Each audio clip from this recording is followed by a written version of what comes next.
کیسا تیرا روزہ ہے کہ تو روزہ رکھ کے تو اس کے مقصد کو نہیں سمجھا. محبوب پاک صلی اللہ علیہ وسلم فرماتے جس نے جھوٹ نہیں چھوڑا، غیبت نہیں چھوڑی، برائی نہیں چھوڑی، اللہ کو اس کے بھوکے پیاسے رہنے کی کوئی ضرورت نہیں.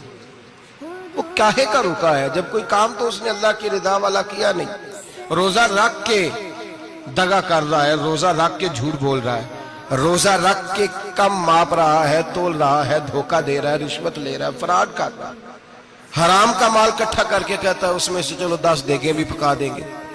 وہ بھائی جو کام اللہ نے تجھے کرنے کو حکم دیا تھا جب تو وہ بجا ہی نہیں لا رہا، مقصد روزہ ہی تو حاصل لعلکم تتقون. روزے کا مقصد یہ ہے کہ تو پرہیزگار ہو جائے.